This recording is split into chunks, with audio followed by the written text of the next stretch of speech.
بسم الله الرحمن الرحيم. السلام الله عليكم ورحمة الله تعالى وبركاته. كلنتو عن ونكسن داوديال ملك كستو دافع عالم كجوجتان كسو دوادا ورك ساعة الرئيس تي في حرونتي سدحي إيه مقالة مقدشو أنا باجي عبد الله السلام باجي سمارتا يا إذن لسعودسين الساعة مدحوينها الدولة فدرالكا الصومالية وشاعيين وياهي مرشح مدحوينه ومركله وترتمية دورشة مدحوينها الصومالية madaxweynaha dowladda federaalka ee Soomaaliya Maxamed Cabdullaahi Farmaajo ayaa xalay xilli dambe si rasmi ah u shaaciyay inuu yahay murashax madaxweyne oo mar kale u tartamaya jagada madaxweynaha Soomaaliya ee 4 sano ee soo socota. Madaxweyne Farmaajo ayaa sheegay in dalkan Soomaaliya uu u baahan yahay hogaamiye aamin ah oo ilaaliya amaanada ummadda iyo hantida qaranka, sidoo kalena aaminsan kuna shaqeeya qarannimo iyo midnimo dhuleed, kana fogaado qabyaalada iyo qof jecleysi, sidoo kalena heegan u ah howlaha qaranka, dareemayana danta iyo duruufaha shacabka, sida uu hadalka u dhigay. Madaxweynaha waxa uu sheegay dib u tartanka doorashada ay ku dhiirigeliyeen shacabka uuna tixgelinayo dalabkooda, sidoo kalena ujeedkiisu tahay inuu sii ambaqaado isbedelada ka socda dalka. madaxweynaha Soomaaliya wuxuu xildhibaanada baarlamaanka ka dalbaday inay codkooda siiyaan maalinta 15 May ee loo balansan yahay doorashada madaxweynaha, halka uu shacabkana ku gubaabiyay inay mar kale ku garab istaagaan dib u doorashada ku dhisan danta shacabka. dhanka kale madaxweyne Maxamed Cabdullaahi Farmaajo waxa uu bogaadiyay shaqooyinka ay wadaan labada gole ee baarlamaanka Soomaaliya, isagoo sheegay inay muhiimad weyn leedahay in Soomaaliya ay u jeesato hanaan doorasho. maalinta 15 May ayuu ku tilmaamay madaxweynuhu maalin xuskeedu weyn yahay oo ku saabsan xuska hogaamiyayaasha xornimo doonka Soomaaliya. ku dhawaaqitaanka madaxweyne Farmaajo ee murashaxnimadiisa ayaa dad badan ay si weyn ugu dhaga taagayeen, waxaana socota 3 cisho ee guddiga isku dhafka ah ee qabanqaabada doorashadu ay u asteeyeen diiwaangelinta murashaxiinta madaxweyne Soomaaliya. madaxweynaha Soomaaliland oo maanta golaha baarlamaanka ka horjeedinaya khudbad sanadeedkii dastuuriga ahayd iyo dareenka ku xeeran khudbad jeedintiisa. madaxweynaha Soomaaliland Mudane Muuse Biixi Cabdi ayaa maanta xildhibaanada labada gole ee baarlamaanka Soomaaliland ka horjeedinaya khudbad sanadeedkiisii dastuuriga ahayd oo sanad walba uu ka horjeedinayo labada gole. madaxweynaha ayaa lagu wadaa in khudbadiisu uu si gaar ah diiradda ugu saaro dhinacyada amniga, dhaqaalaha, doorashooyinka, miisaaniyadda iyo waxqabadka xukuumaddiisa ay 6 bilood ka harsan tahay muddo xileedkooda.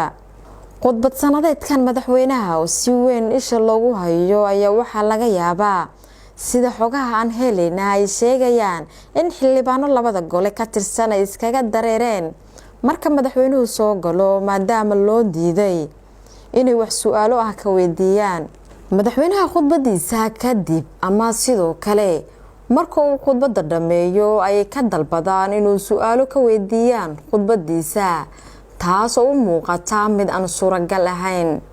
gudoomiyaha golaha guurtida oo hadlay waxa uu sheegay in aanay jiri doonin su'aalo la weydiinayo madaxweynaha, balse kaliya la dhageysan doono lana kala dareeri doono, taasoo si weyn uga dhidhiyeen xildhibaanada labada gole qaar ka mid ah.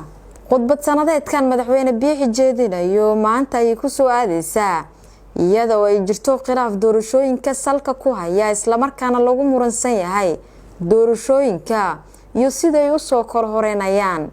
labada xisbi mucaarad ee Wadani iyo UCDI madaxdooda ayaa Nairobi u jooga la kulanka safiirada beesha caalamka, halka sidoo kalena xukuumaddu ay ku hoolan tahay furista ururada siyaasadda.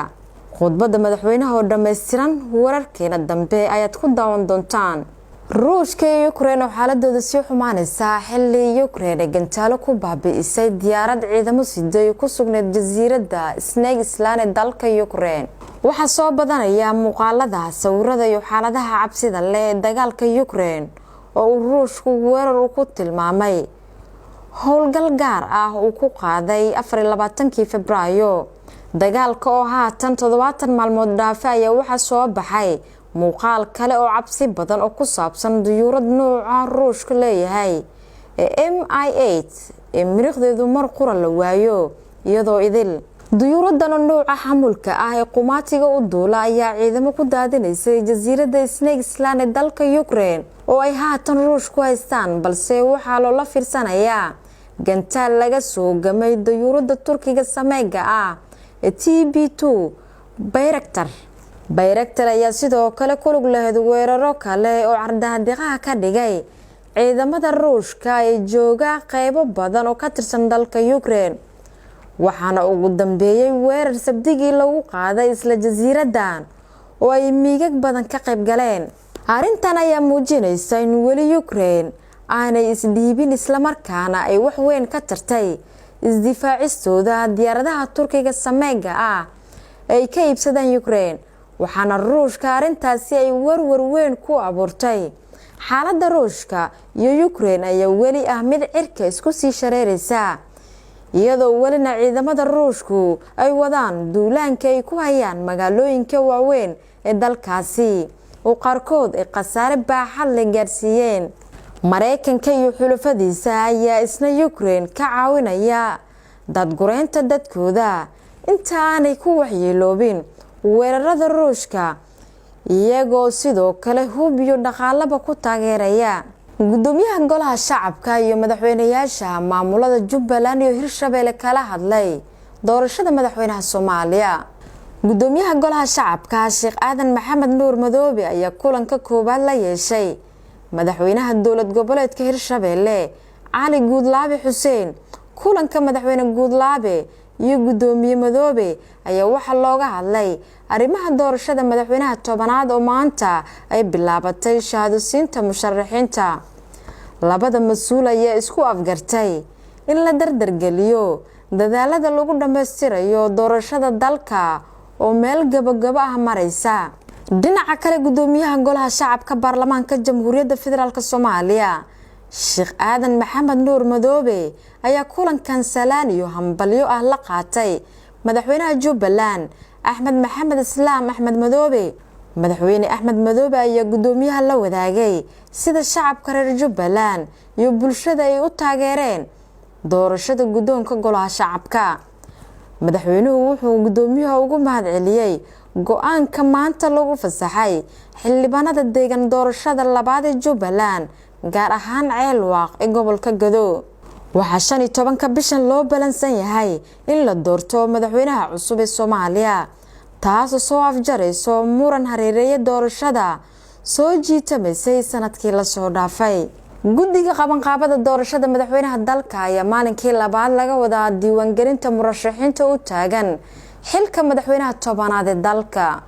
Guddiga isku dhafka ah ee doorashada madaxweynaha Soomaaliya lagana soo kala xulay xildhibaanada labada aqal ee baarlamaanka Soomaaliya ayaa maalintii labaad magaalada Muqdisho ka wada diiwaangelinta murashaxiinta xilka madaxweynaha Soomaaliya. Xubnaha guddiga oo ku shaqeynaya xarunta aqalka sare ayaa shalay diiwaangeliyay 10 murashax ee ugu horeeyay, kuwaas oo buuxiyay shuruudihii looga baahnaa.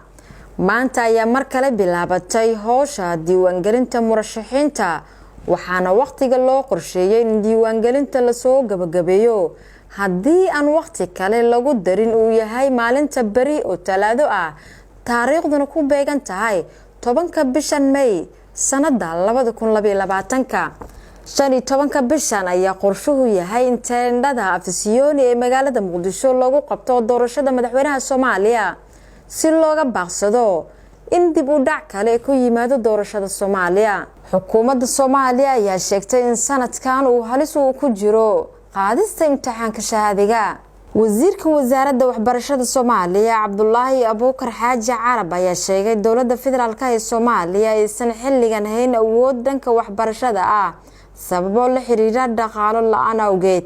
Wasiir Carab wuxuu sheegay in wasaaradda waxbarashada lagu leeyahay lacagihii sanadkii hore lagu qaaday imtixaanka, isla markaana imtixaanka shahaadiga ee sanadkan uu halis ku jiro kadib markii wasaaradda maaliyadda laga waayay lacagihii lagu qaadi lahaa imtixaanka. Sidoo kale, wasiirka wasaaradda waxbarashada Soomaaliya Cabdullaahi Carab waxa uu sheegay in ay maqan yihiin mushaaraadka macallimiinta iskuulada ee maamusho dowladda, isla markaana aysan jirin cid ka damqanayso arrintaasi. hadalkan ka soo yeeray wasiirka wasaaradda waxbarashada Soomaaliya Cabdullaahi Carab ayaa ku soo aadaya xilli la joogo waqtigii wasaaradda waxbarashada Soomaaliya qaadi lahayd imtixaanka shahaadiga ee sanadkan. guud ahaan daawadayaal qodob-reedkaas ayaa ugu dambeeyay warka saacadda Rays TV xaruntiisa dhexe ee magaalada Muqdisho.